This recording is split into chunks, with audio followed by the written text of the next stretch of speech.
दुनिया बड़ी खराब है। हाँ, तो दो जासूस हैं अभी।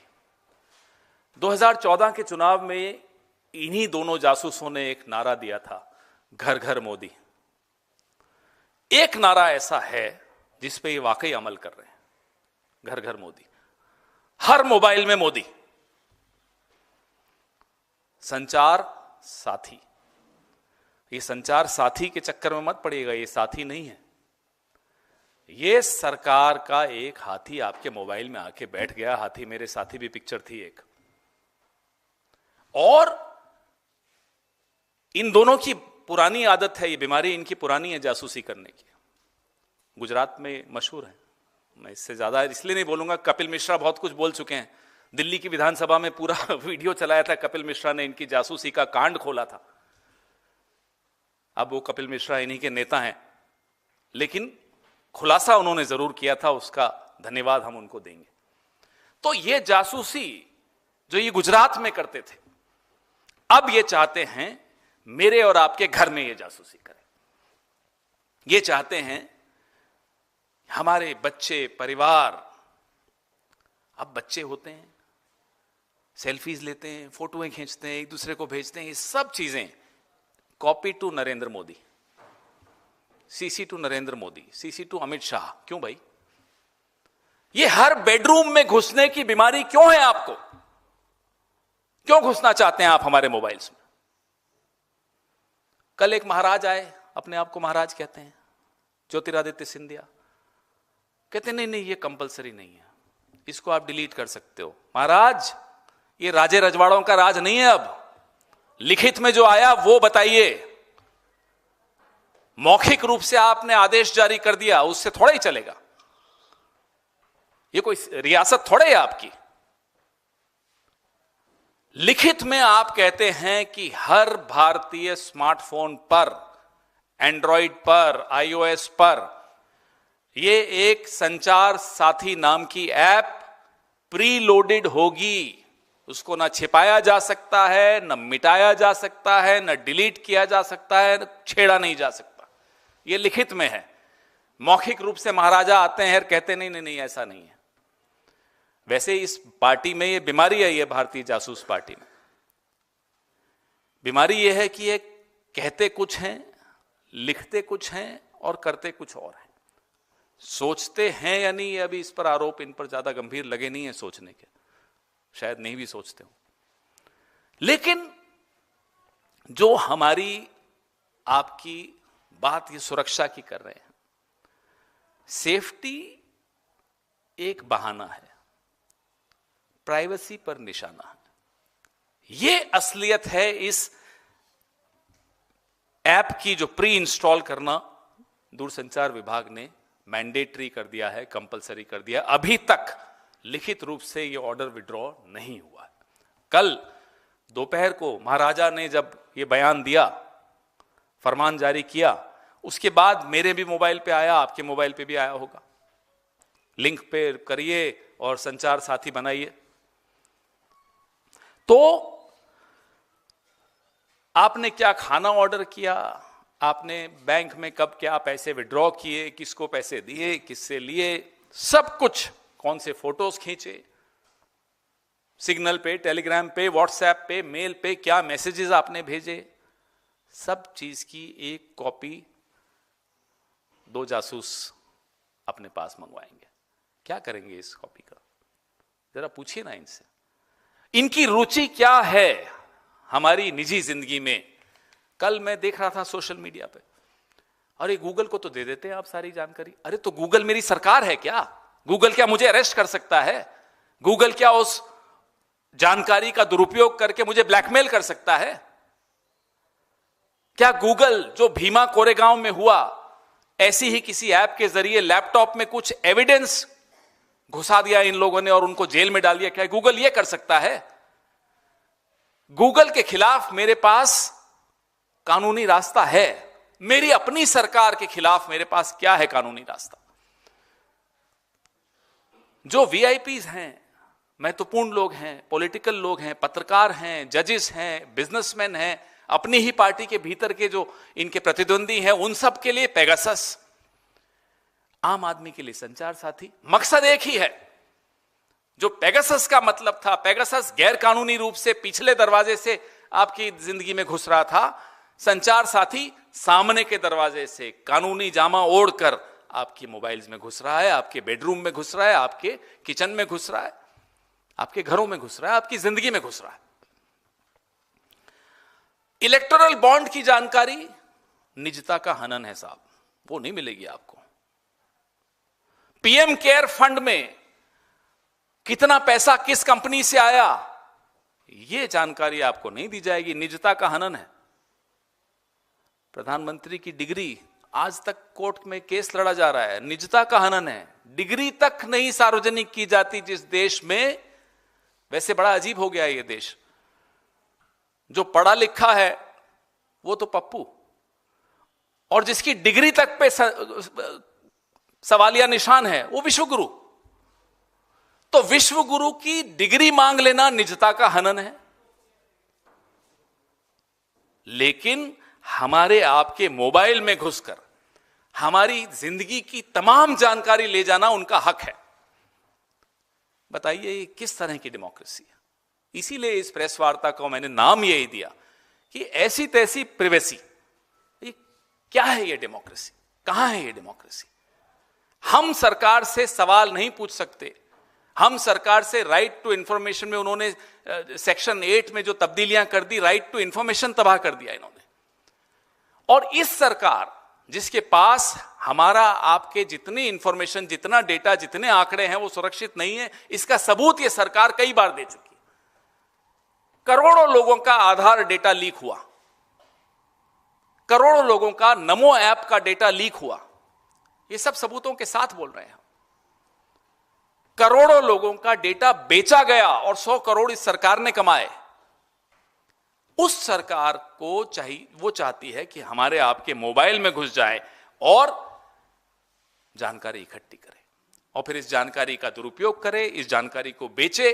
अरे जो सरकार इजराइल के साथ मिलकर अपने ही देश के, अपनी ही पार्टी के प्रतिद्वंदियों के मोबाइल में पेगासस डाल सकती है, उस सरकार को क्या आप संचार साथी मानेंगे? क्या उसको साथी मान सकते हैं ऐसी सरकार को? Can you treat a government like this as your friend? A government which collaborates with Israel and brings Pegasus in our mobiles. What Pegasus was to the VIPs of this country, Sanchar Sathi is to the common man of this country.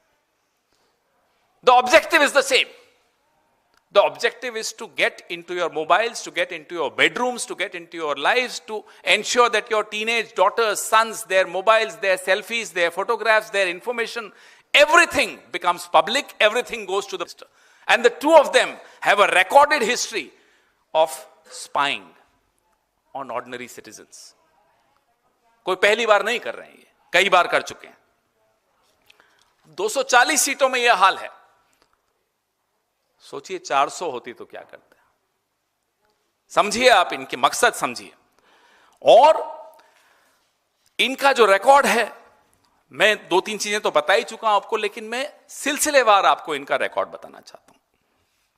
2017 में supreme court में निजता को मौलिक अधिकार मानने के विरोध में भाजपा की सरकार खड़ी हुई थी, याद कीजिए। इन्हें लगता है हम सब भूल जाएंगे। 2018 में 10 एजेंसियों को बिना न्यायिक निगरानी के कंप्यूटर से जानकारी इंटरसेप्ट करने का अधिकार दे दिया। 10 agencies without any judicial oversight. DNA profiling bill यही सरकार प्रमोट कर रही थी, पुश कर रही थी। सोशल मीडिया हब का जो प्रस्ताव था, डिजिटल बातचीत पर निगरानी, यही सरकार पुश कर रही थी। आधार डेटा लीक का मैं आपको बता चुका हूं। और 2019 तो ऐतिहासिक साल था जब पेगासस लाया गया, जिसमें न्यायाधीश, विपक्ष के नेता, हमारे राहुल गांधी, हमारे कई नेता, केंद्रीय मंत्रियों तक की, अपनी ही पार्टी के केंद्रीय मंत्रियों की जासूसी की गई थी। 2020 में नमो ऐप का हुआ, जिसमें विसल ब्लोअर्स और पत्रकारों के निजी डेटा को लीक करने की और दुरुपयोग करने की आरोप लगे। आप कोई बचे हुए नहीं है, आप ये मत सोच लीजिएगा आप बच गए। आज हिरेन जोशी, कल हिरेन जोशी था, आज कोई और आ जाएगा, सुना है कोई और आ रहा है। तो ये सब जो इनके हथकंडे हैं, आरटीआई का मैं आपको बता चुका हूं, अभी इसी साल 2025 में आयकर अधिनियम में परिवर्तन किया, जिसमें email, cloud account, messaging app, social media, online banking, यहां तक कि जो आईओटी के उपकरण हैं उनकी भी छानबीन करने का अधिकार इनकम टैक्स डिपार्टमेंट को दे दिया गया। तो ये हमारी आपकी डिजिटल जो जीवन है उसको इन्होंने एक स्थायी निगरानी क्षेत्र बना दिया। यहां सिर्फ हमारी निगरानी करने का इनका एक षड्यंत्र चल रहा है। अब हमारे कुछ सवाल हैं। क्या यह सच नहीं है कि सरकारी नियंत्रण वाले ऐप कथित तौर पे नागरिकों के उपकरणों में फाइलें प्लांट करने के लिए प्रयोग किए गए हैं, जैसा कि भीमा कोरेगांव में हुआ? इस सवाल का जवाब दे सरकार। ये तो प्रूव्ड है, सबके सामने है भीमा कोरेगांव में इन्होंने क्या किया था। सरकार हर नागरिक के फोन में ये जबरन ऐप क्यों ठूंस रही है? क्या सुरक्षा कम घुसपैठ वाले तरीकों से नहीं सुनिश्चित की जा सकती? क्या इतनी टेक्नोलॉजी आपके तथाकथित डिजिटल इंडिया में आपके पास नहीं है? इजराइल तो आपका दोस्त है, और भी ऐसे शरीफ देश भी आपके दोस्त होंगे जहां से आपको इस तरह की हार्मलेस टेक्नोलॉजी आप ला सके, जिसमें ज्यादा इंट्रूड नहीं करें, ज्यादा घुसपैठ हमारी जिंदगी में नहीं करें। क्या भाजपा सरकार ने इस घातक आदेश पर कोई सार्वजनिक परामर्श किया? मैंने तो नहीं सुना। अगर आपने सुना हो तो कोई डिबेट हुई, कोई कंसल्टेशंस हुई, कोई चर्चा हुई? नहीं, एक दिन सुबह उठे और कर दिया। डर है। जेन जी के नाम पे इनके रोंगटे खड़े हो जाते हैं, थर थर कांपते हैं जेन जी के नाम पे। ये तभी नौजवानों के मोबाइल्स में घुसना चाहते हैं। और भी कई कारण होंगे, इनकी नीयत तो ये जाने, आप समझते हैं मैं क्या इशारा कर रहा हूं। 80 करोड़ डिजिटल नागरिकों की सहमति के बिना उनके मोबाइल में घुसने का यह अधिकार आपको किसने दिया? क्या इज दिस डेमोक्रेसी? क्या है ये डेमोक्रेसी लगती है आपको? और मैं अपने दोस्तों से, अपनी पत्नी से, अपने पिता माता, अपने पति, जिनसे भी हम बात क्या कर रहे हैं, इसकी जानकारी सरकार को क्या उत्सुकता है? क्यों है आपको उत्सुकता? क्या इसलिए आप सरकार में बैठे हैं 11 साल से? नागरिकों के आपस में क्या बात चल रही है ये जानने के लिए बैठे हैं। और मिनिमम गवर्नेंस, न्यूनतम सरकार क्या बेडरूम में घुसकर मिलती है? लोगों के बेडरूम में घुस के कहते हैं साहब न्यूनतम सरकार है, ये मिनिमम गवर्नेंस है। माफ कीजिएगा, ये मिनिमम गवर्नेंस नहीं, ये मैक्सिमम इंटरफेरेंस है। अब हम स्पष्ट तौर पे पूरे देश की तरफ से, पूरे विपक्ष की तरफ से, मीडिया की तरफ से, सिविल सोसाइटी की तरफ से, भारत भर की तरफ से इस पाखंड को, इस षड्यंत्र को हम खारिज करते हैं। इसके खिलाफ हम आवाज बुलंद करेंगे, हर स्तर पर करेंगे। देश में इस तरह की जासूसी सरकार द्वारा हम बर्दाश्त नहीं करेंगे। इस देश के हर नागरिक की निजता की सुरक्षा करना हम सबका कर्तव्य है। आपके सवाल किसने कहा है? महाराज बोलो, बुरा मान जाते हैं वो। ये क्या है सिंधिया सिंधिया लगा रखा? बोलो महाराज। उनकी तरफ से ये कहा गया है सर कि पार्लियामेंट में उन्होंने जब बात किया इस ऐप को लेकर, जब सवाल पूछा गया, उन्होंने कहा कि जिस तरह से फ्रॉड हो रहे हैं, एक सोसाइटी में कैंसर बन गया है। हम लोग इसको रोकने के लिए ये जो है ऐप जो इसका काम करेगी, साथ ही ये डिलीट किया जा सकता है। वो बार बार इस पर लिखित में ऑर्डर कहां है कि डिलीट किया जा सकता है? 7(1)(b) आप देखिए ना, 7 जो ओरिजिनल ऑर्डर है उसका पॉइंट नंबर 7 देखिए। क्या उसमें अमेंडमेंट देखा आपने? आज बोलने से क्या होता है, इनको याद दिला दीजिए। ये इनकी कोई रियासत नहीं है कि बोल दिया तो साहब मान लो कि फाइनल है। लोकतंत्र है, लिखित कागज से चलता है। महाराज को कह दीजिएगा जाकर।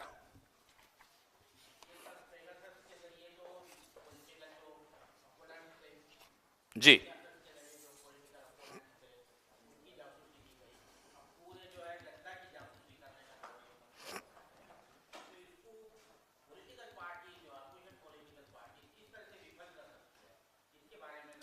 आप और हम मिलकर इस देश के नौजवान, इस देश की सिविल सोसाइटी, इस देश के तमाम वो लोग जिनको इस बात की चिंता है, और इसमें मैं मानता हूं कि 140 करोड़ लोग हैं जिनको इस बात की चिंता है कि साहब सरकार मेरे बेडरूम में क्या करेगी, क्यों चाहिए, क्यों हमारे बच्चों की फोटोग्राफ्स इनको चाहिए, क्यों हमारी बेटियों की, हमारे बेटों की सेल्फीज इनको चाहिए?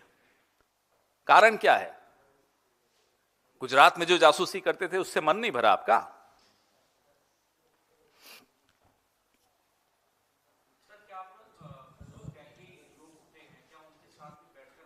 किसके साथ? आप लोग बैठ के इस ऐप को लेकर, इस खामियां क्या है, इसके फायदे क्या है, इसको लेकर भाई जो सामने दिख रहा है वो तो आपके सामने ही है ना।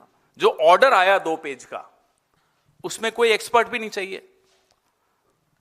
उस ऑर्डर में स्पष्ट है प्री लोडेड होगा, बाकी जगह वो ऐप भेजेंगे, उसको आपको इंस्टॉल करना होगा, उसको आप छिपा नहीं सकते, उसको आप डिलीट नहीं कर सकते, उसको आप झेल के चलना ही पड़ेगा, आपको कंधे पे लाद के अपना ही जासूस अपने कंधे पर बैठाकर आपको चलना पड़ेगा। घर घर मोदी। अब इसमें क्या टेक्निकल एक्सपर्ट चाहिए आपको? घर घर मोदी आ गया सर। हाँ? कांग्रेस पार्टी जो है इसके खिलाफ स्ट्रीट पर आएगी या नहीं? हम तो हमेशा ही सड़क पर आते हैं साहब, हम तो सड़क पर ही हैं पिछले 11 साल से। पता नहीं आप क्यों नहीं देखते।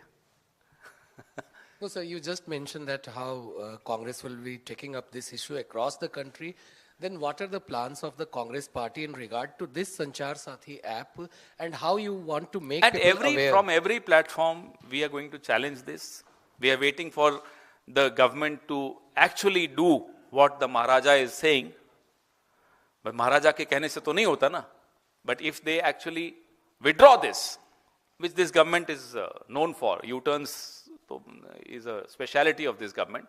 So if they take a U-turn, well, it will be a long list of U-turns and one more added to it.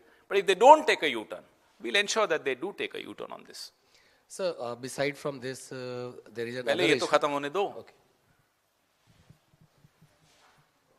और सवाल इस पे हैं? हाँ, इसके बाद विषय अलग है। अरे पहले इस पे पूछ तो लो, कोई हो तो। ये है ना विषय अलग है। अच्छा अलग है, फिर पूछिए सर।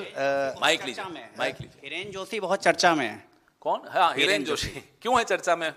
वही तो जानना चाहते हैं आपसे। अब देखिए, सरकार को इसमें खुलासा तो करना पड़ेगा। हिरेन जोशी कोई छोटा नाम नहीं है। प्रधानमंत्री कार्यालय में सबसे मजबूत, सबसे ताकतवर व्यक्ति, जिसने इस देश के लोकतंत्र की हत्या में बहुत महत्वपूर्ण काम किया, आप लोगों को का गला घोंटने का बहुत काम किया है, और अब चर्चा में भी हैं। उनके साथी एक हैं जो लॉ कमीशन में अभी 7 महीने पहले ही आए थे, उनको आनन फानन में बाहर कर दिया लॉ कमीशन से। सुना सरकारी घर भी खाली करा दिए। क्या हो रहा है, देश को जानने का हक है। उनकी बिजनेस पार्टनर्स कौन कौन है, ये भी देश को जानने का हक है। क्या बिजनेस कर रहे थे हिरेन जोशी प्रधानमंत्री कार्यालय में बैठकर, ये भी देश में को जानने का हक है। कौन सी बेटिंग ऐप थी, क्या था, किसमें वो हिस्सेदारी है उनकी, चर्चाएं चल रही हैं सोशल मीडिया पर। और अगर सरकार जल्दी बाहर आकर कुछ नहीं बोलेगी, खुलासा नहीं करेगी, स्पष्टीकरण नहीं देगी, तो जाहिर सी बात है ये चर्चाएं चलेंगी मोबाइल्स पर। भले आप कितनी ऐप्स ले आइए, जो लोगों को जानकारियां मिल रही हैं प्रधानमंत्री कार्यालय से ही मिल रही हैं, तो वो जानकारियां सबके पास जा ही रही हैं।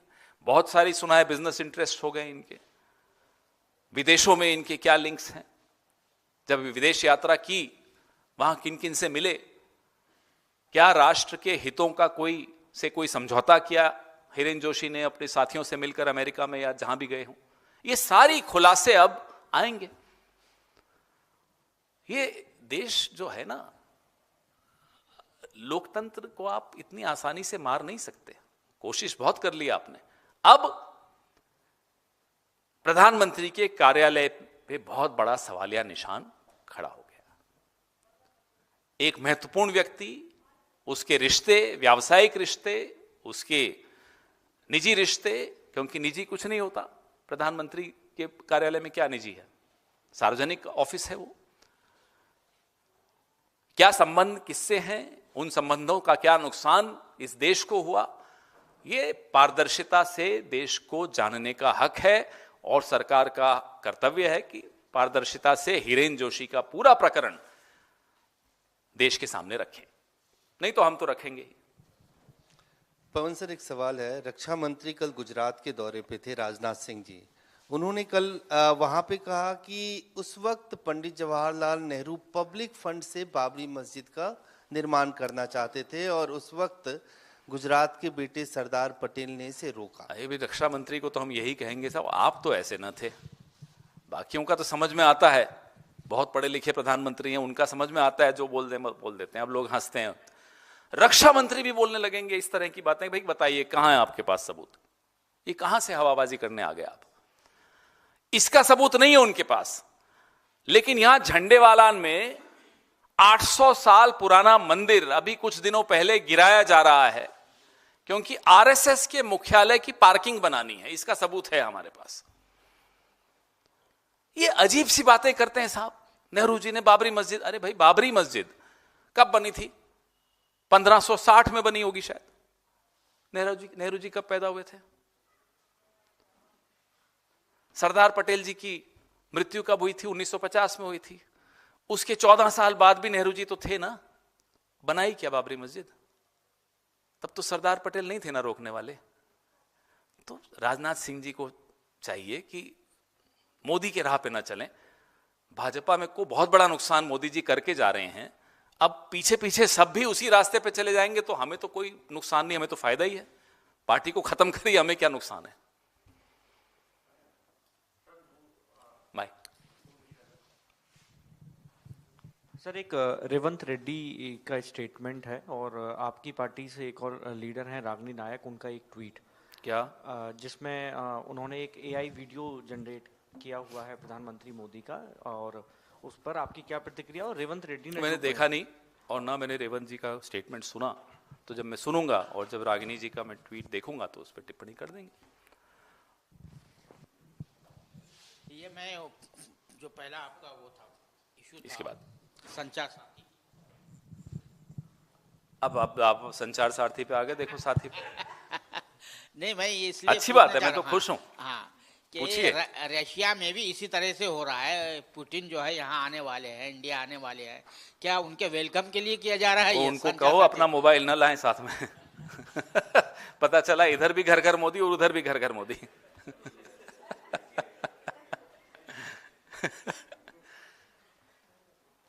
हाँ जी, आप आनंद सवाल ही भूल गए, बताइए।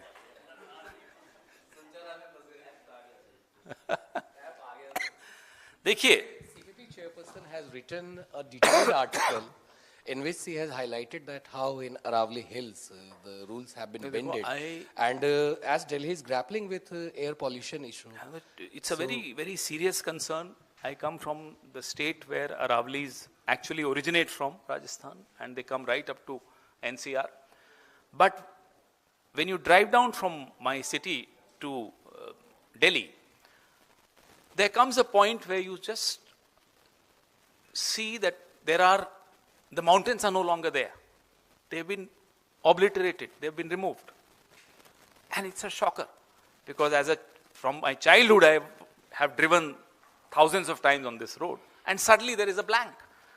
So what has happened to the Aravali's, and despite the Supreme Court orders, what has happened to the Aravali's, we are paying the price for that. And it's not just Aravali's. Aravali's is a major, major reason, but across the country what we are doing to our environment, whether it's the Andaman Nicobar Islands, you should see the reports on Andaman Nicobar Islands. They are cutting millions of trees. And we are paying a heavy price for that. Pollution is something which affects each one of us, our children, our elders, everyone. Today I was reading a report of how our lungs are so heavily compromised because of this pollution. You may not be a smoker, I know you are, but even if you're not a smoker, our lungs are compromised. The man sitting next to you who is laughing, he's not a smoker, but he's paying a price. So that's the price we are all paying.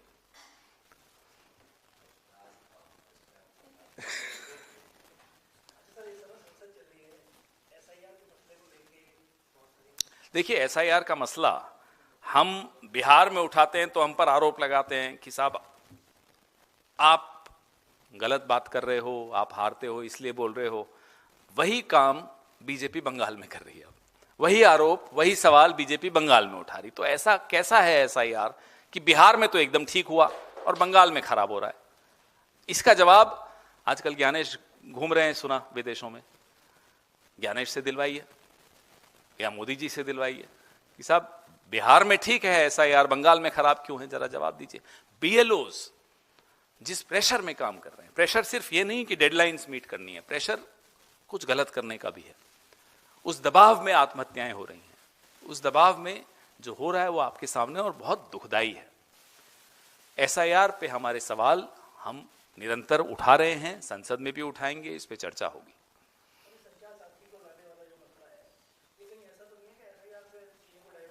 Divert होता है क्या? हमने अभी आपके सामने 2017 के कांड और 2025 तक के सारे कांड सामने रखे ना, ये चीजें डाइवर्ट होती हैं क्या? ये मूर्ख हैं अगर ये लोग सोचते हैं, मोदी एंड कंपनी, मैं खुलकर बोलता हूं, ये मूर्ख हैं अगर सोचते हैं कि इस देश में कुछ डाइवर्ट कर सकते हैं। इनको लगता है ये डाइवर्ट कर सकते हैं। ये देश इतना आसानी से डाइवर्ट नहीं होता, ये सभ्यता है, इसकी एक बौद्धिकता के चर्चे पूरे विश्व में होते हैं। जो विजडम है इस देश की, उससे ये क्या खिलवाड़ कर सकते हैं? इनका ये बौने हैं भाई, बौने नहीं मुकाबला कर सकते इस देश, इस सभ्यता की बौद्धिकता का।